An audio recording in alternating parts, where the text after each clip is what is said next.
There are a number of recent and forthcoming developments in the housing market that we expect to have an impact on the private rented sector.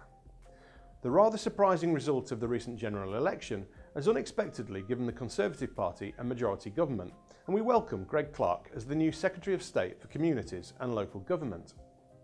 The government majority in Parliament means that the manifesto policies that could have been removed or watered down through potential coalition negotiations are now much more likely to be enacted. The housing bill in the Queen's speech included a commitment to extending right to buy to housing association tenants. It's fair to say that this policy has generated a lot of comment about its impact on the affordability of housing in the private rented sector, with many commentators claiming that it will reduce the availability of affordable rental stock even further. To counter this, the government has vowed to replace rental homes lost through this policy by building one house for each one sold. This may also include forcing councils to sell off their most valuable social housing properties to fund building on brownfield sites. Another government-backed scheme is the Build to Rent Fund. £1 billion has been allocated to help finance large-scale private rented sector developments with the aim of building up to 10,000 new homes. Developers can bid for funds, and bidding is open on a continuous basis until all funds are allocated. Then, once the scheme is fully let, the developer will sell on their interest or refinance in order to repay the investment. Government is hoping that this will go some way to meet the rising demand for rental properties by adding more capacity to the market. As part of their efforts to control immigration, the government has indicated their intent to roll out nationally the Landlord Right to Rent Checks programme, currently being trialled in the West Midlands.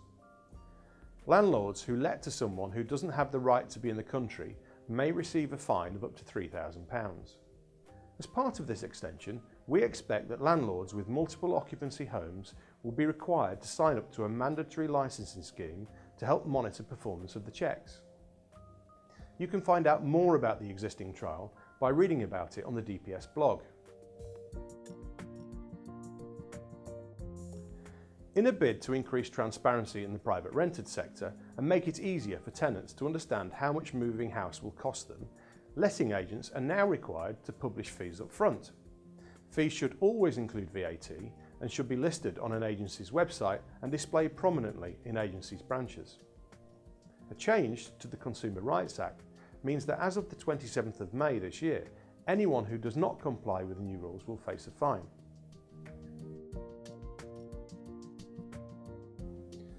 The Queen's speech also included a pledge to reduce the total household benefits cap to £23,000, which may make it harder for some low-income families to afford rent in areas where housing costs are high.